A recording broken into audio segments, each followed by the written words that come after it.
Здравствуйте, мои дорогие подписчики. Спасибо, что снова на моем канале и смотрите мое видео. А если вы еще не подписчик, так подписывайтесь на канал, нажимайте на колокол и ставьте лайк под видео. Будет страшно интересно.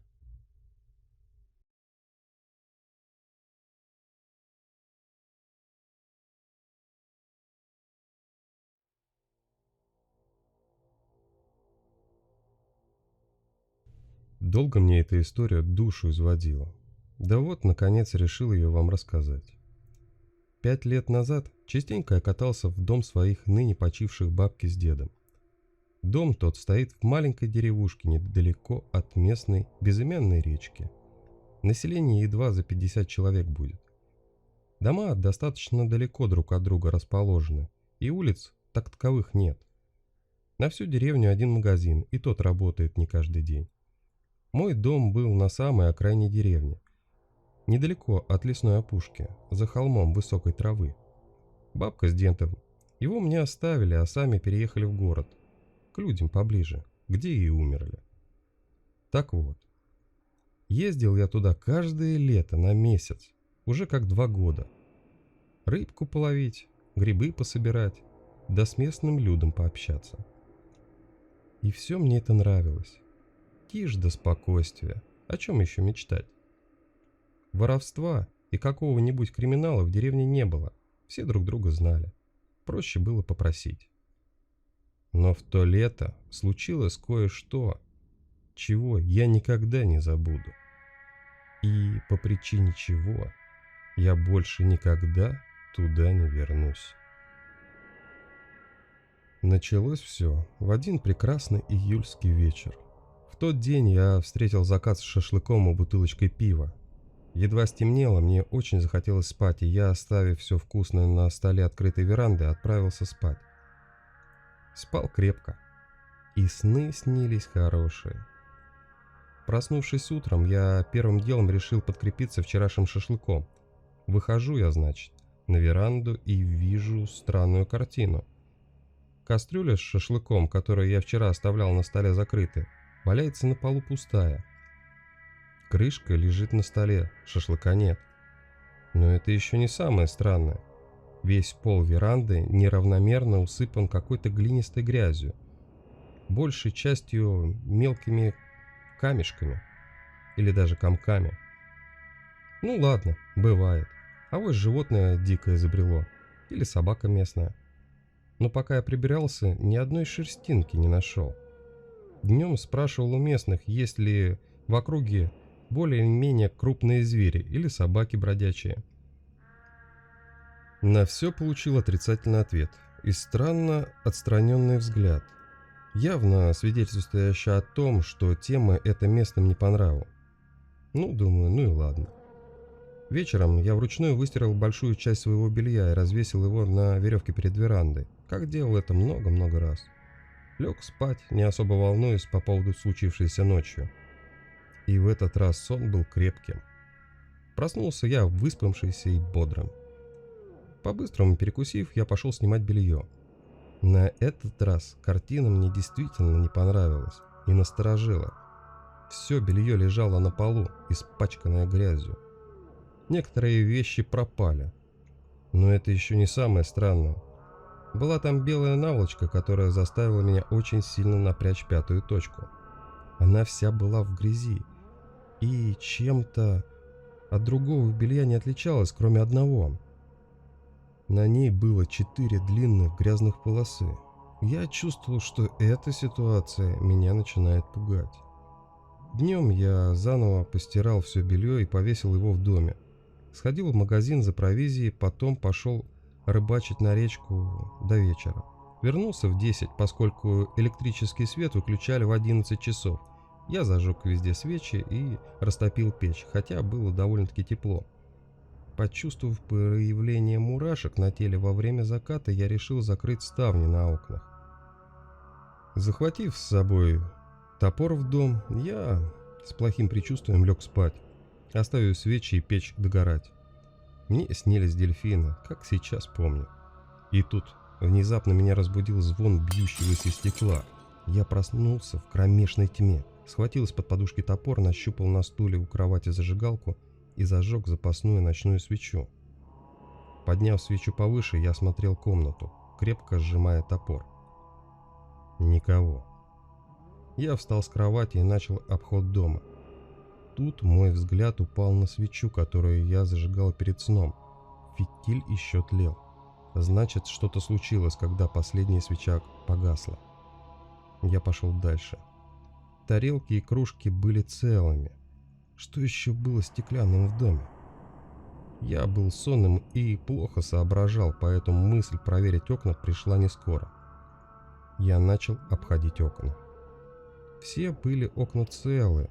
Я вернулся к своей кровати, надеясь, что мне померещилось. Однако, тут я увидел то, что не на шутку меня напугало. В окне, над кроватью, которую я забыл проверить, в самом низу, где есть щелка под ставнями, был разбит стеклянный фрагмент. Я пригляделся и чуть в штаны не наложил. На осколках битого стекла была чья-то кровь. Ту ночь я глаз от страха не сомкнул. В каждой комнате горело по 5 свечей, печь топилась открытой для света. Я сам сидел на высоком кресле в углу комнаты, крепко сжимая топор и всматриваясь в комнату, в ту темноту, в которой мне мерещились странные существа. С первыми лучами солнца я побежал в деревню. Все спали. Только один знакомый дед, которого я достаточно долго знал, проснулся и открыл мне дверь. Я показал ему осколки окровавленного стекла и спросил, что это и что с этим делать. Он похмурился и сказал, что даст мне несколько волчьих капканов, которые я могу поставить перед окнами и дверью. Кто или что бы там ни было, капканы ему не миновать. Я не знаю, сколько висели эти капканы, но они были чертовски тяжелыми. Поэтому тащить их домой пришлось в 2 захода. Последующую половину дня я провел, сооружая самодельную оборонную систему вокруг своего жилища. Повсеместно, в 10 метрах от дома, мной были натянуты тонкие зеленые нитки, присыпанные листвой. Под всеми окнами я выкопал небольшие ямы, в которые разместил капканы для маскировки, слегка припорошив землей. С дверью оказалось сложнее. Капкан зарыть было некуда по причине бетонной плиты, закопанной в землю и служившей крыльцом. Замком служила массивная щеколда, поэтому вечером, когда солнце село, я просто передвинул огромный тяжелый антикварный комод к двери, исключив всякую возможность ее открытия снаружи. С приходом ночи я зажег свечи, сел на кресло, взял в руки топор и стал ждать. Ту ночь я никогда не забуду. Постепенно в доме становилось все темнее, одна за другой догорали свечи, и с каждым потухшим огоньком я ощущал все меньшую защищенность. Наконец, исчез последний огонек, оставив за собой едва заметную красную точку тлеющего фитиля. Я замер и прислушался. Стояла мертвая тишина. Каждый удар сердца бил по ушам, словно колокол. Прошла минута, длившаяся целую вечность. Где-то вдалеке за окном послышался шорох. Я затаил дыхание и еще сильнее сжал обух топора. Сердце бешено заколотилось. Секунда, вторая, третья. Что-то невероятно быстрое шаркало листвой. Пронеслось к окну над кроватью. Я слышал это. Оно двигалось с необычайной скоростью, все ближе и ближе. Сердце, казалось, вот-вот выскочит из груди. Нечеловеческий вопль разрезал гробовую тишину. Голова закружилась от страха. Тут же последовали частые сильные удары по закрытым ставням. Через несколько минут удары прекратились и раздался глухой звук, словно кто-то бросил мешок картошки на землю. Я так и не пошевелился. Просидев в шоковом оцепенении в обнимку с топором чуть ли не до самого утра, бессмысленно уставившись в темноту комнаты, придя в себя, я зажег свечу и стал ждать рассвета. Признаюсь честно, я даже не пытался предположить, что может лежать за моим окном. Смелость выйти пришла только когда стало совсем светло, около 10 часов утра. Я отодвинул от двери комод, отворил щеколду и едва приоткрыл дверь. Посмотрел сквозь узкий проем наружу. Там все было, как и всегда, в былые спокойные дни. Убедившись, что никого нет, я осторожно вышел на солнечный свет и направился к злополучному окну. Уже на подходе к нему мне в нос ударил мерзкий запах фекалий. Различные гнусные мысли полезли мне в голову, но что я увидел, повергло меня в настоящий ужас. В пыльной земле среди пропитанных кровью земляных шариков, застывший посмертной гримасой боли, лежал труп мальчика. Глаза его были дикие, устремившиеся в никуда, зубов почти не было, одно ухо было порвано. Частично отсутствовали пальцы на руках, а все его тело покрыто шрамами. На секунду я остолбенел, а потом, что было мочи, побежал в деревню. Милицию пришлось ждать часа 4. Своего отделения в деревне не было, за ненадобностью. За это время я узнал много нового. 3 года назад умерла в деревне одна стареющая женщина, которую считали все сумасшедшей. Но была она ко всем очень добра, поскольку мужа своего похоронила за несколько годков до своей смерти. В связи с чем и двинулась у нее крыша. Женщину ту никто никогда не трогал и злым словом не поминал. Знали люди, что до того она любила своего мужа, что после смерти его чуть ли не через день к нему на могилку ходила. Кто видел ее на улице, когда шла она в сторону кладбища, рассказывали, что всегда она несла с собой мешочек какой-то, да приговаривала про себя полушепотом: «Ох, не быть мне с кровинушкой родную, дни и ночи не коротать, так хоть гостинцев принести». И все бы ничего, да только не видели ее ни разу на могилке мужа своего. И сама могилка нехоженая была, вся бурьяном поросла. Меня по неведомой причине очень сильно взволновала эта история. Я чувствовал, что здесь что-то не так и есть какая-то связь.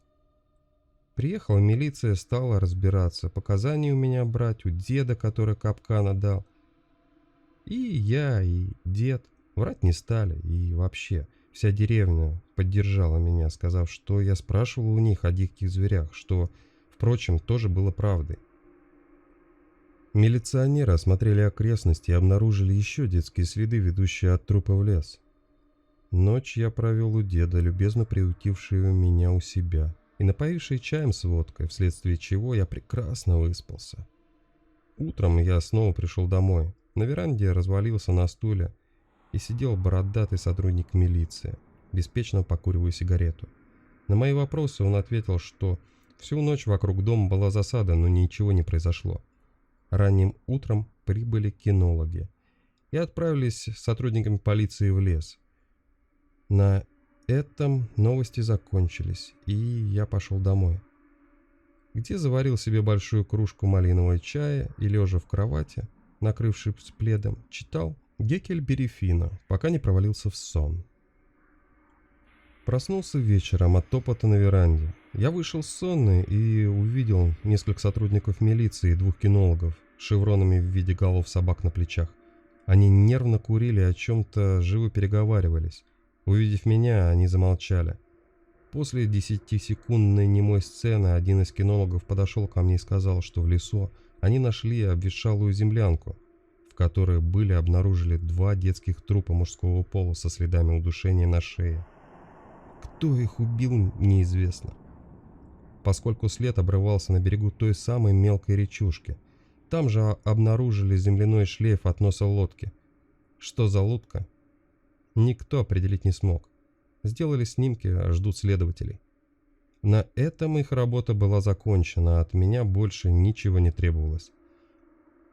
Предложили довезти до города, я согласился без долгих раздумий. Быстро собрал свои вещи и с ветерком доехал до города в машине кинологов, играя с собаками в «дай лапу» и выслушивая различные жизненные истории от кинологов. из ихней практики. Высадившись на железнодорожном вокзале, я попрощался с попутчиками и пошел за билетами, чтобы через 10 минут сидеть в зале ожидания, думая о том, каким странным и пугающим было время, проведенное мной тем летом в деревне. Уже 5 лет прошло с тех пор. Я забыл почти все мелкие детали произошедшего тогда. Все, кроме гримасы мальчика, которого убил мой капкан под окном дома.